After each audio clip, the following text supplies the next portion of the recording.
Good morning, everybody. Orange J here with another Etheria restart video, and today we're going to do a short, simple guide for Valerian, one of the best units in this game. Like, that's not a joke, that's not hyperbole. She's an SR unit, and she is topping off on support tier list. She's nuts, and if you don't have her, you can get her for $1. Like, no matter what you buy in the game, if you spend $1 on anything, you get this pack right here at the bottom of Hyper Celebration, where it's Valerian, another 10 pull, and 100,000 coins. Look, if you don't have this character, you should get her, and I'm going to show you how to play her, how to build her in this video to take advantage of this insane unit. Okay, here we go. This is Valerian, and really, her core mechanic is her skill 3.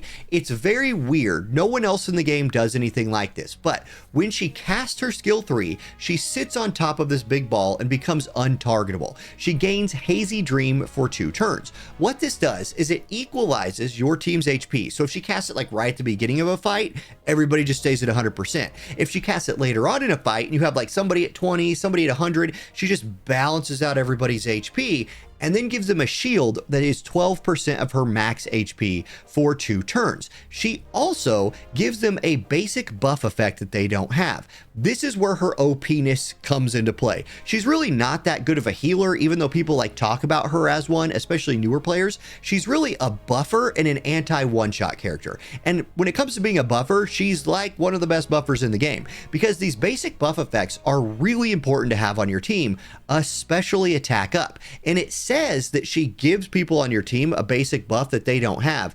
It's not a random basic buff. This is the thing that a lot of people don't know. It goes attack up first. So if you don't have attack up on your character, you get attack up. If you already do have attack up on your character, you get one of the other ones. And I think it goes defense up, then crit rate up, then speed up. I'd have to test that a little bit more. But what I'm sure of is you get attack up first if you don't have it. It's happened like every time I've run this thing, and that's really OP.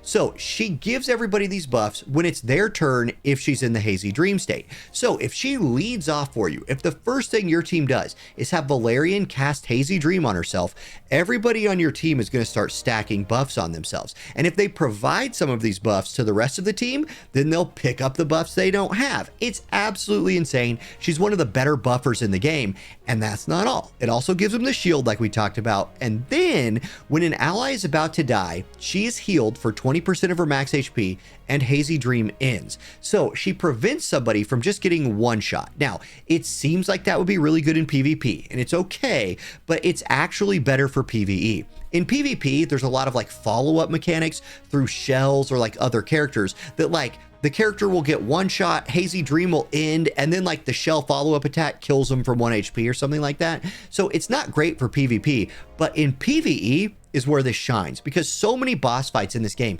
have a mechanic, like Terramaton, for example. He'll go like right hand defense down debuff into his like one-shotting you with his main body.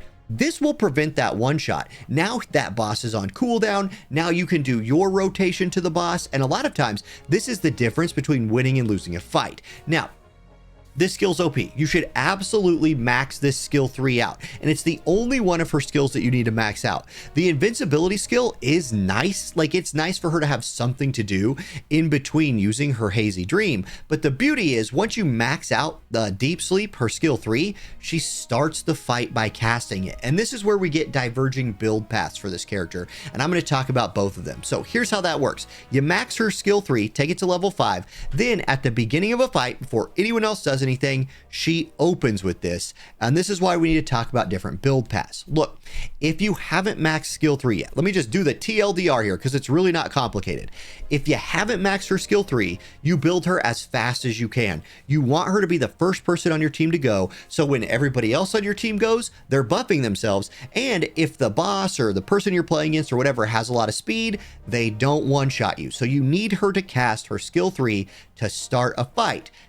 So build speed early, right? As people are like, well, what do you mean? I mean, stack Swift Rush gear, right? Get a shell that has Swift Rush on it. This one doesn't, because I've maxed her skill 3, but use a shell with Swift Rush. It doesn't really matter. Like if it's early game, just find a Diamond Heart, some kind of defensive based shell that will give you Swift Rush, and then make her the fastest person on your team if you can. Now, after you max her skill 3, things get a little bit different. If you look at this build, Oh, sorry, had to go take the dog out. Anyway, once you've maxed her skill 3, you just switch your build over to like max survivability. So you can see this gear that I have on her like is kind of trash for where I'm at in the game. But look, HP main stat, HP main stat, HP main stat. I'm just giving her like cast off gear that I'm not using on anybody else right now that has HP as a main stat. Just make her as survivable as she can. So in longer fights, even though you start the fight by casting her skill 3, her first turn, she's going to cast it again. So you're going to need to buy yourself the time. It's a 5-turn cooldown. So once she's done with her second cast of this, even after you've maxed it out, you know, you do need her to last until she can cast it again in those longer fights. I'm thinking like Doki Doki, stuff like that. The invincibility is a nice skill to have in the meantime. Her single target damage can cause slumber, which again in Doki Doki can be good, but you're not stacking effect accuracy on this chick just to take advantage of that. Now, in terms of shells, I just like defensive shells in the late part of the game.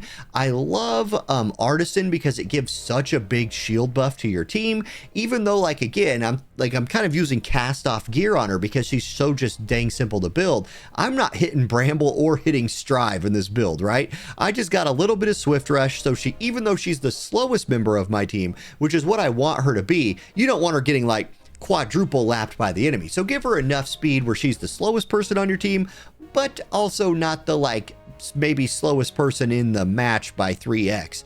So cast, you know, get your Swift Rush on there, but I'm not hitting Bramble, I'm not hitting Strive. I really don't need to yet. Now, when you get to like far into the end game, like really deep, you know, where you're fighting the hardest stuff there is, or maybe even in PvP, that's where you might want to start matching up your matrix effects from your shell with your matrix effects from your gear a little bit more specifically. I'm thinking things that would be like good for her, or things that wouldn't be, I'm sorry, something that wouldn't be so good for her because she starts the fight with that like untargetability anyway, would be a very popular defensive shell is the one that like puts you into the untargetable state. She doesn't need that because she's going to be untargetable a lot of the time anyway, but you know, Gigabyte's really good, get you through those turns until your cooldown's back up again.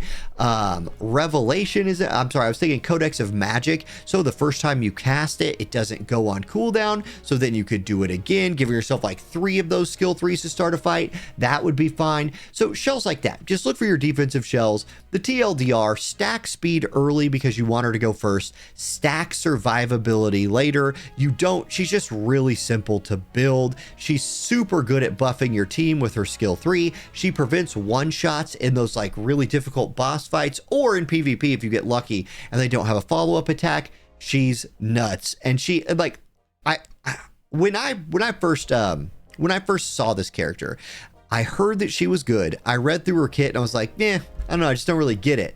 Then I built her, then I started using her. She's nuts. She just takes your account to another level. So I hope that guide was easy. I hope it was simple enough to follow. That's how you build and play Valerian. And there you go. Thank you all for watching. Have a great rest of your day. I'll catch you next time. Peace.